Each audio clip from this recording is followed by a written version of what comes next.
નમસ્કાર, જય હિન્દ બધાને. આપણે ખબર છે કે આપણા દેશમાં થોડાક સમય પહેલા જે મોટો આતંકવાદી હુમલો થયેલો હતો, પહેલગામ અટેક, બરોબર. તો એના પછી મોસ્ટલી ઘણા લોકોને એ ખબર હશે કે એના રિટેલિએશનમાં, એટલે કે સામે પાકિસ્તાનને જવાબ દેવા માટે આપણે ઓપરેશન સિંદૂર લોન્ચ કર્યું હતું. હવે ઓપરેશન સિંદૂર તો આપણે લોન્ચ કર્યું હતું, પણ મેઇન પ્રશ્ન એ હતો, આપણે પાકિસ્તાનને જવાબ આપી દીધો.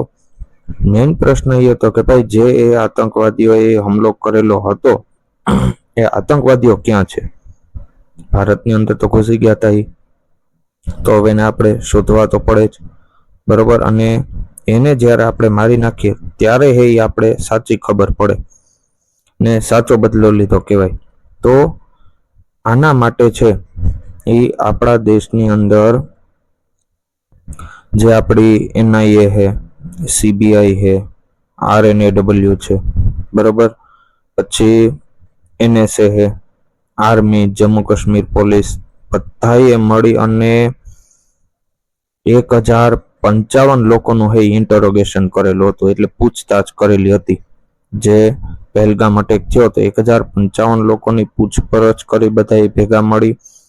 એમાં ઘણા હોટલ વાળા છે, ઘણા ફોટોગ્રાફર હોય, ઘોડાવાળા છે, બરોબર, જે ત્યાં ઘોડી સવારી કરાવતા હોય. તો એ બધા જ લોકોની પૂછપરછ કરી અને જાણવા મળેલું કે એમાંથી એક ઘોડાવાળાએ એવું બયાન આપેલું હતું કે ભાઈ એ જે લોકો આવેલા હતા એમાંથી જ્યારે એક વ્યક્તિ ઘોડા ઉપર બેસે તો એ ઉપર બેસે ને એટલે એની જે ગ્રીપ હોય, લગામ પકડવાની રીત છે, એ બીજા લોકો કરતા એકદમ અલગ હતી. એટલે એને થોડોક ડાઉટ ગયો હતો કે ભાઈ આ કોઈ ટૂંકમાં સામાન્ય સિવિલિયન લોકો નથી, આ ટ્રેન્ડ લોકો છે. પછી એક ફોટોગ્રાફર હતો, એક ફોટોગ્રાફર એને પણ જોયેલા હતા કે એને ગ્લવ્સ પહેરેલા છે, બરોબર. તો ગ્લવ્સ પહેરેલા હતા તો બધાને ખબર પડી. હવે છેલ્લે એટલા લોકોની પૂછપરછ કરી અને એના જે આપણે કહીએ કે ચહેરા એ સ્કેચ દ્વારા બનાવડાવવામાં આવ્યા. હવે પછી કોઈ પણ જે મોટો અટેક થાય ને તો એ એમનેમ ન થાય, એટલે કે કોઈ પણ આપણે દેશના લોકો જો મદદ કરે તો જ એવડો અટેક થાય. આ અટેકમાં પણ જવાબદાર હતા ભારતની અંદરના જે લોકો એ પૈસા માટે અને ક્યાંક ને ક્યાંક બીજા કારણોસર ખૂટી ગયેલા હતા. બશીર અને પરવેઝ નામના બે વ્યક્તિઓ. એમાંથી એક બશીર નામનો વ્યક્તિ ચા વેચતો હતો અને પરવેઝ નામનો વ્યક્તિ છે એ એક જે લોકલ ઢાબા હતા, લોજ હતો, એ ચલાવતો હતો. તો એને બે છે આ પહેલગામ અટેક થયા પછી એ લોકોને રહેવાની વ્યવસ્થા કરી આપી હતી. તો એ લોકો તો બહુ જલ્દી હાથમાં આવી ગયા, બશીર અને પરવેઝ. હવે એ બેને પકડ્યા ને ત્યારે સાચી ખબર પડી કે આ જે પહેલગામ અટેક છે એ તો ખાલી અને ખાલી એક ડાયવર્ઝન હતું. કારણ કે આની અંદર એ જે 3 આતંકવાદીઓ આવ્યા હતા એનું જે મુખ્ય લક્ષ્ય એ ખૂબ મોટું હતું. એમાંનો એક હતો સુલેમાન, તો એ બાવલપુર જે એટલા એરિયા છે એનો હેડ હતો. અફઘાન એને અફઘાન નામનો વ્યક્તિ હતો, એને ઉસ્તાદ કહેવામાં આવતો હતો. અને ત્રીજો જીબ્રન, કે એ સાઉથ કાશ્મીરના બધા નેટવર્કને આપણે કહીએ કે હિઝબુલના નેટવર્કને રિવાઇવ કરવા માટે આવેલા હતા. બહુ મોટું લક્ષ્ય હતું. આતંકવાદી સંગઠનને ફરી પાછું એને ઊભું કરવાનું હતું અને ત્યાં લોકલ જે કોલેજમાં ભણતા જે છોકરાઓ છે એ બધાને રિક્રુટ કરવાના હતા, ફરી પાછું સંગઠન ઊભું કરવાનું હતું. હવે આ બેને તો પકડી લીધા, એની પાસેથી એટલી માહિતી મળી. હવે છેલ્લે ત્યાં સુધી ખબર પડી કે ભાઈ આ લોકો એક જંગલમાં ગયા છે, બરોબર. હવે એ જંગલને આખું આપણે કહીએ કે સર્ચ કરવું એ ખૂબ જ મુશ્કેલ હતું, કારણ કે એ જંગલ ખૂબ જ ગાઢ જંગલ હતું જમ્મુ કાશ્મીરની અંદર.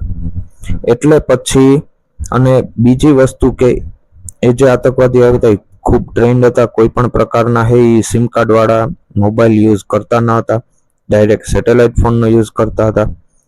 એટલા માટે પછી ભારતની NTRO છે, national technical research organisation, army છે, પોલીસે છે, એની મદદ લીધી.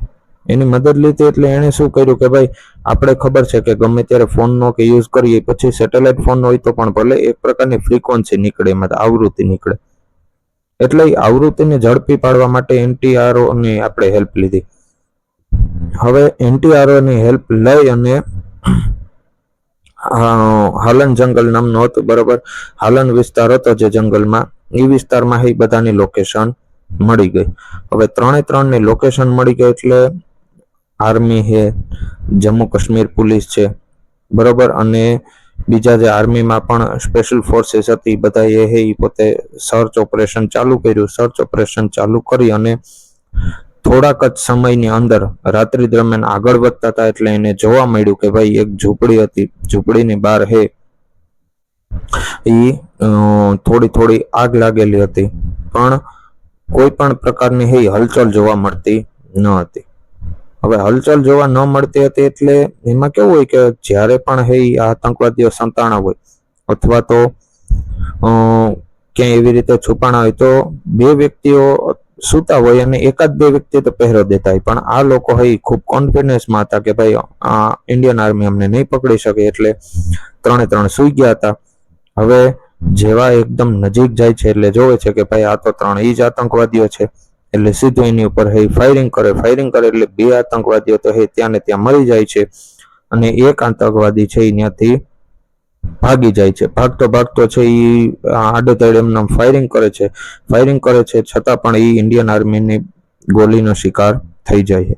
3 આતંકવાદીઓને માર્યા પછી એની પાસેથી પાકિસ્તાની ચોકલેટ છે, રાઇફલ છે, અને રાઇફલ જે બંદૂક હતી એમાં પણ નાટોનું નિશાન હતું. વિચાર કરો કે જે 32 દેશોનું સંગઠન છે જેનું મેઇન અમેરિકા પોતે કહે છે, અમેરિકાએ ભેગા કરેલા છે, બરોબર. પછી વોટર આઈડી કાર્ડ હતા ભારતના, ચૂંટણી કાર્ડ એની પાસે હતા. વિચાર કરો કેટલા ફેક એને ડોક્યુમેન્ટ બનાવેલા હશે. તો આ બધી વસ્તુ એની પાસે મળેલી છે. હવે સૌથી છેલ્લે વિચારવાની તો એ વસ્તુ આવી કે આની પાસે જે નાટો રાઇફલ્સ છે, બરોબર, નાટોના માર્કવાળી, કે જે 32 દેશોનું સંગઠન છે, કઈ રીતે આવેલી હશે? આ તમારે જ વિચાર કરવાનો છે કે ભાઈ આંતરરાષ્ટ્રીય લેવલે અમેરિકા છે એ બધાને એમ કહે છે કે અમે આતંકવાદ વિરોધી, છેલ્લે આવા બધા છે આતંકવાદી કાંડમાં એનું જ નામ ખુલે છે. તો મને આશા છે કે તમને આ વિડીયો ગમ્યો હશે અને કંઈક સારી એવી માહિતી મળી હશે. જય હિન્દ.